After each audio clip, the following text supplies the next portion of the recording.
So now I know from our diversity check in this audience, we've got every continent covered here except Antarctica.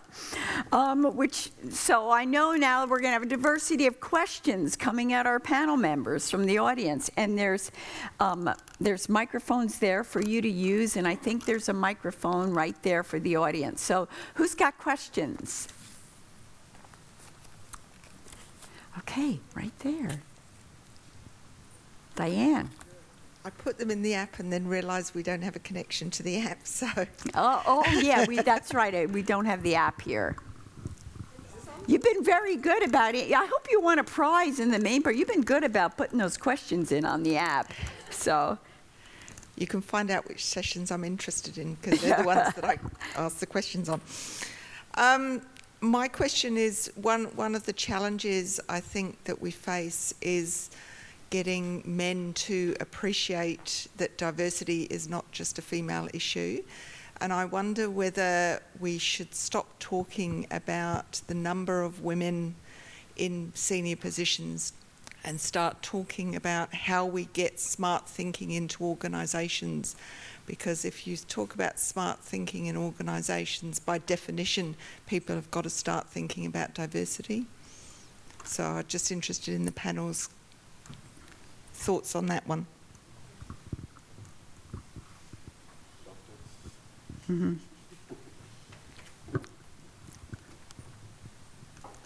So I think the leadership is there, actually, to promote such a thinking, such an issue in their own organizations. And I think if you have the opportunity as a leadership of an organization, you should trying out how this kind of issue could be placed very well, so that it could be the management attentions on that, and then trying to distinguish the barriers, the regulations that probably, or the framework which it could be set up in the organization itself, and then trying to break the ice, these thin ice actually, because the females actually has also a will to lead an organization and to become acknowledged in an organizations, and they have a lot of capabilities that they could contribute to the organization itself. And teaming up a diverse background of the people working on that issue, so that we could really gain different perspective of different people in such an organization is very, very important. And that has to have also a sponsorship within the organization itself. I think that's very important. That is not that it is we need really a program, but we need the mindset change, and we need that everyone accept that the diversity is everyone's issues, and do it in that way as well. Did you want to say something, Caroline? Yeah. Yes, I would like to say something regarding the numbers. When I started to look at the university, at the organization where I work for, the management was actually very proud that they had finally hired some female faculty.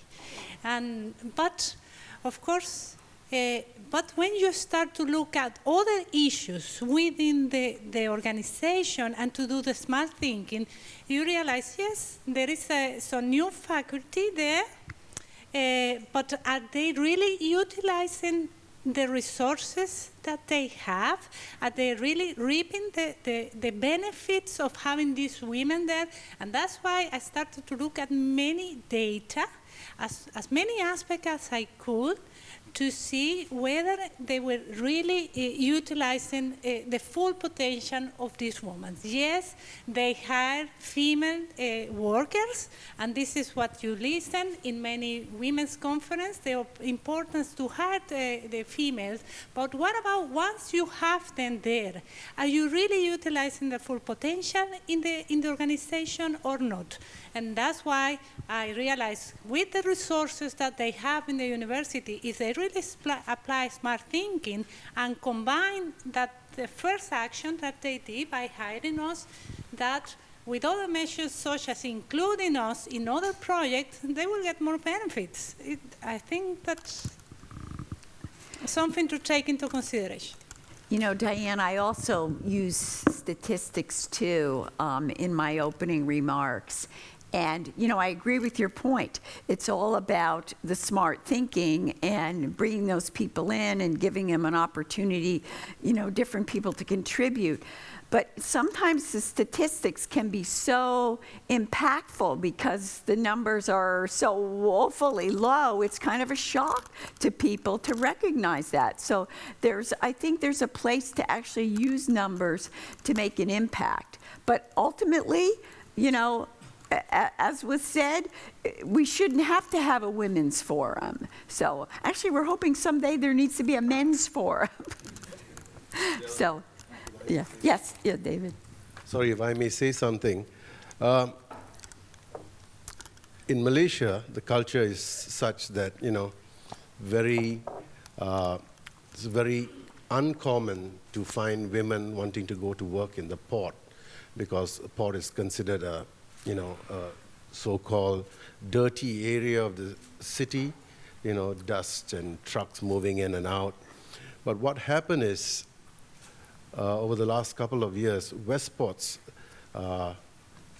what they did is they turned around the landscape of the port area to have a very appealing kind of feeling to people who want to go there, because it was full of greenery and plants and, you know, sort of to encourage the public or, you know, would-be potential port employees to come in and work. And many years ago, I mean, you know, if you ask someone whether he would like to go and work in the port, he would say no. But today, Ian, who is the CEO of Westports, is here. He can back me up. He say there are lots of people wanting to go to work in the port now, because it's a beautiful place to work in. It's clean environment, safety, you name it, you know. So I would say this is where you have smart thinking, so that, you know, you could build up, you know, the diversity there. Yeah. There's some stereotypes out there. I can remember when people would meet me for the first time, and I'd introduce them, and I'd say, you know, when I was port director, I'd introduce myself, and I was the port director at Los Angeles. The first thing they'd say is, really? Like, because I didn't look like a port director. I followed an interim director that was about 350 pounds and looked like he could pick a container up by himself without a crane. And so there's a certain stereotype that, you know, and I think that's, you know, hopefully changing over time. But I experienced that through the 8 years as I was director, because most people were just surprised that, you know, when they looked at me, I didn't look like a port director. So, Mike, it's Michael, right? Yes, Mike, or Mike. Mike, yes. Yeah, I'd like to agree with the first question and some of the comments that were just made. I don't think it's effective for us to think about diversity as something to achieve, but rather leveraging diversity is really smart thinking. Leveraging diversity and thinking of leveraging diversity as a tool, what we should really be asking ourselves is not, did we achieve some number in terms of race or gender or other things in hiring or establishing our staff in our workplace.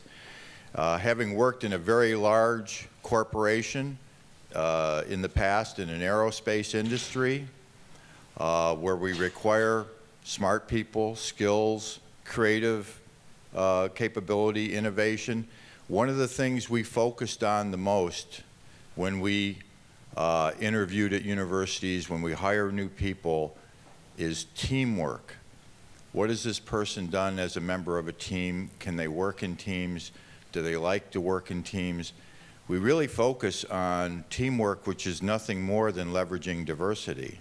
And we really look to hire people that buy into teamwork, working in teams, and leveraging diversity. And to me, our focus was always, any of us, as we think about our business, our ports, what we want to accomplish, we're thinking about performance, we're thinking about solutions, we're thinking about innovation, and all of that requires successful teams, requires leveraging diversity. So if we think about diversity as a tool that we leverage and ask ourselves on a daily basis, are we leveraging diversity, then we are, in my mind, doing smart thinking. So it's not something to achieve, it's something to leverage. That's an excellent point. Excellent point. Other questions? Right behind Mike. Okay.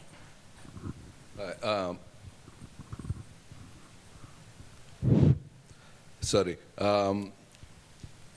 I come from a very large global company, and we're based in Australia, but it's global. I have always worked in an engineering environment, and I have had the opportunities to recruit and assess remuneration and promotions for staff. I must say that gender never came into the equation. It was always based on merit and the number and the applicants. So I don't know how many times when you look at statistics is based on who has applied or how many have applied for the position or are eligible for the positions, rather than the fact that you have to appoint somebody just because it's from a particular group or not from a particular group.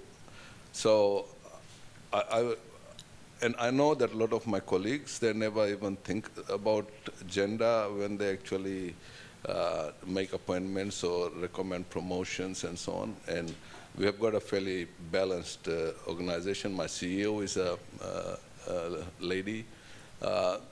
So I don't know how much of the statistics is because of a particular preference, or is it because that the applicants are of a certain number or of certain groups and so on? So I don't know if you have any comments on that. Well, I think all of us would want to hire the best person for the job. I mean, everybody does that. I mean, I built my management team at the Port of Los Angeles, seeking the best people. I had a very diverse team. And I can't answer your question specifically because every position would, you'd have to look at every position. However, there were times in my own career where I was personally told, we can't put you in that position because you're female. I just kind of, kept my nose to the grindstone. But there are a lot of us that experience those kinds of things. So there is some of that bias out there. But I don't know if any of the panelists want to comment. Let me just, and maybe as a follow-up to that, Carolina, you went and looked at the contracts for the professors where you were working, and this was rather recently, and there were some differences there. So I'm just curious now, when you discovered that, did you go to the management and did they make adjustments to it? Or did they explain why they paid you less to do the same job? Well, it is difficult to come up with the statistics about promotions, but in my case, I started to think about, was I learning less than my colleagues? And I started to look at the figures, and then I started to see, I have the same qualification. I was working in the maritime administration, so I have experience on the sector. And then I started to say, I'm even older than some associate professors, so how come I am an assistant professor? So at the end, of course, before the conference, I started to plan the conference a year in advance. And then I went to the management, and I said to the manager, why I am working as an assistant professor?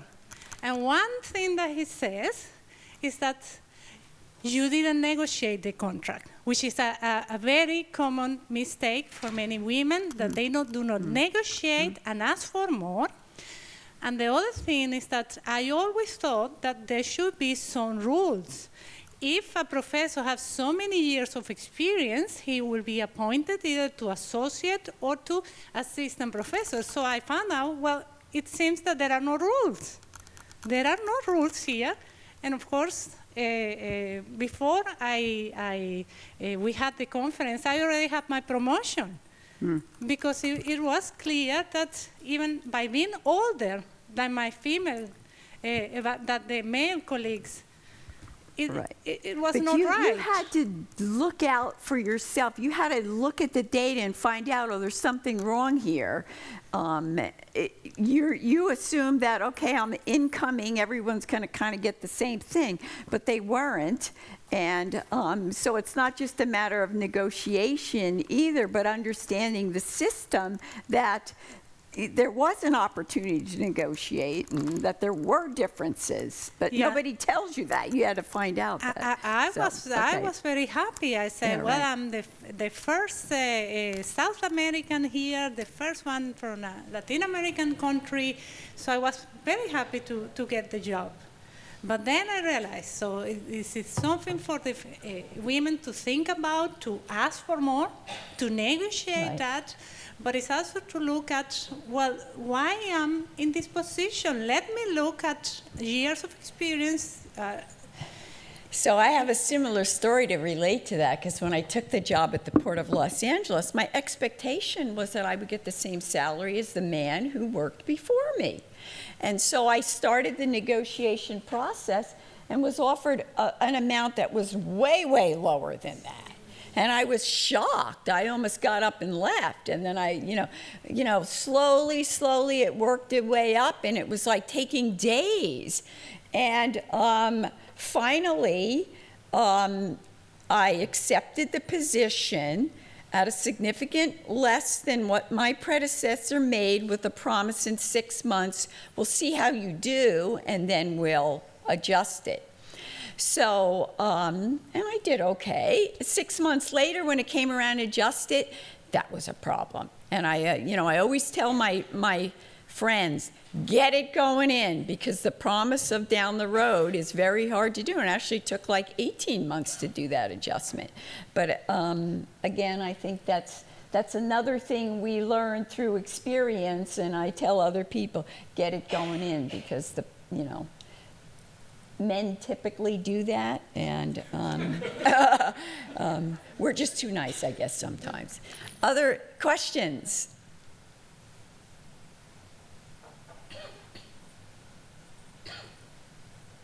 Well, I'd hate to have you out there first for the lunch line, but that's possible. Again, why don't we thank our panel again? It was a great discussion.